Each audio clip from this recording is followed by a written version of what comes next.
हे कृष्ण भगवान, जय एकादशी माता की जय हो।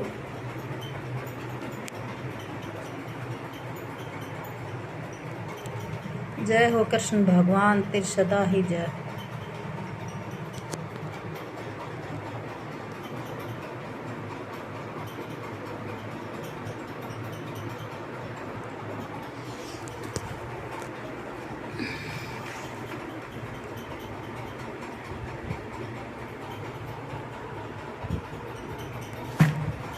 भादोपद के कृष्ण पक्ष की एकादशी व्रत कथा। आज की एकादशी का नाम प्रवर्तनी एकादशी है। भादो पक्ष के शुक्ल पक्ष की एकादशी का कथा सुनिए। धर्मराज युधिष्ठिर बोले कि हे भगवान, भादो के शुक्ल पक्ष की एकादशी का नाम तथा उसकी विधि क्या है? उस एकादशी के व्रत को करने से कौन सा फल मिलता है तथा उसका उपदेश कौन सा है, सो सब कहिए। भगवान श्री कृष्ण बोले कि हे राजश्रेष्ठ, अब मैं अनेक पाप नष्ट करने वाली तथा अंत में स्वर्ग को देने वाली भादो की शुक्ल पक्ष की वामन एकादशी की कथा कहता हूँ। इस एकादशी को जयंती भी कहते हैं। इस एकादशी के कथा को सुनने मात्र से ही समस्त पापों का नाश हो जाता है। इस एकादशी के व्रत का फल वाजपेय यज्ञ के फल के बराबर अधिक होता है। इस एकादशी की कथा से नीच और पापियों का उद्धार भी हो जाता है। यदि कोई धर्मपरायण मनुष्य इस कथा के दिन मेरी पूजा करता अथवा संसार की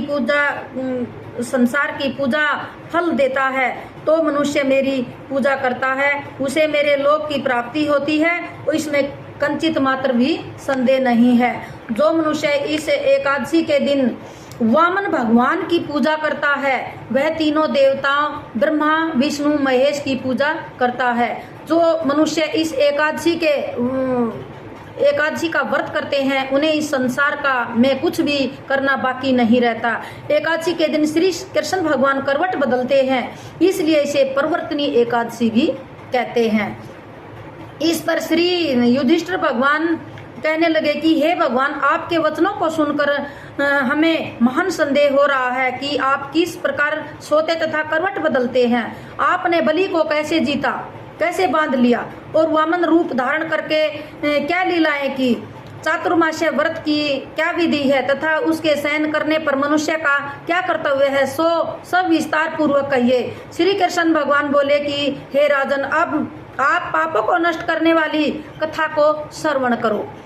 त्रेता युग में एक बलि नामक दानव था और वह अत्यंत भक्त, दानी, सत्यवादी तथा ब्राह्मणों की सेवा किया करता था। वह अपनी भक्ति के प्रभाव से स्वर्ग में इंद्र के समान राज्य करने लगा। इंद्र तथा अन्य देवता भी उससे नाराज हो गए और वह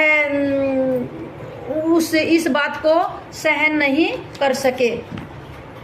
भगवान से प्रार्थना करने लगे कि अंत में भगवान ने वामन रूप धारण कर लिया और अत्यंत तेजस्वी ब्राह्मण बालक के रूप में राजा बलि को जीत लिया। इस पर युधिष्ठिर बोले कि हे जनार्दन, आपने वामन रूप धारण करके बलि को किस प्रकार जीता, सो कृपा करके विस्तार से समझाइए। श्री कृष्ण भगवान बोले कि हे राजन, मैंने वामन का रूप धारण करके राजा बलि को याचना की कि हे राजन, मुझे 3 पग भूमि दे दो, मुझे इस लोक में दान का फल प्राप्त होगा। राजा बलि ने इस छोटी सी बात की याचना को छोटा सा समझ के और स्वीकार कर लिया और 3 पग भूमि देने को स्वीकार कर लिया और तैयार हो गया। तब मैंने अपना आकार बढ़ाया और भूलोक में पैर और भूवलोक में जंघा, स्वर्गलोक में कमर और महालोक में पेट, जनलोक में हृदय और शतलोक में कंठ और शतलोक में मुख रखकर अपने सिर को ऊंचा उठा लिया। उस समय सूर्य, चंद्रमा, नक्षत्र, इंद्र तथा अन्य देवता भी शास्त्रानुसार मेरी स्तुति करने लगे। उस समय मैंने राजा बलि को पकड़ लिया और पूछा कि हे राजन, अब तीसरा पैर कहाँ रखूं? इतना सुनकर राजा बलि ने अपना सिर नीचा कर लिया। उस पर मैंने अपना तीसरा पैर रख लिया। और वह भक्त दानव पाताल को चला गया। जब मैंने उसे अत्यंत विनीत माया पाया तो मैंने उसे कहा कि हे बलि, मैं सदैव तुम्हारे पास रहूंगा। भादों के शुक्ल पक्ष की एकादशी को प्रवर्तिनी नामक एकादशी भी कहते हैं। इस दिन मेरी एक प्रतिमा राजा बलि के पास रहती है और एक अक्षीर सागर में शेष नाग पर शयन करती है। इस एकादशी को विष्णु भगवान सोते हैं और करवट बदलते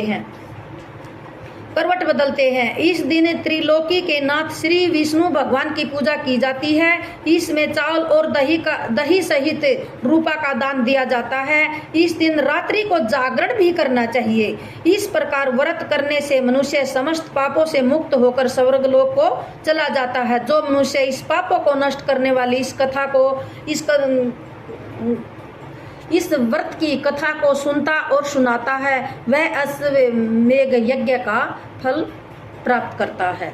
इसका कथा का सार बना कि जो व्यक्ति दान करते हैं किंतु दान करके अभिमान करते हैं, अहंकार करते हैं, यानी कि घमंड करते हैं, वह व्यक्ति डूब जाता है, अहंकार में डूब जाता है। जो बलि ने अभिमान किया और पाताल को चला गया।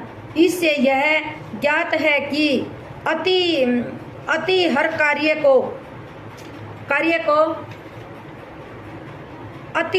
कार्य की बुरी होती है। तो ये थी हमारी एकादशी की भादोपद के शुक्ल पक्ष की एकादशी। तो ये कथा हमने आपके सामने कही और हमारे YouTube चैनल को देख के अच्छी है ना वीडियो देखा करें और लाइक शेयर और सब्सक्राइब करा करें।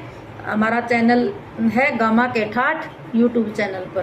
तो श्री कृष्ण भगवान की जय हो। हर हर महादेव। हे कृष्ण भगवान, हे मालिक, हे तीन लोक के नाथ, सब के पास रहना और सबका भला करना। जय श्री कृष्ण भगवान, तेरी सदा ही जय हो।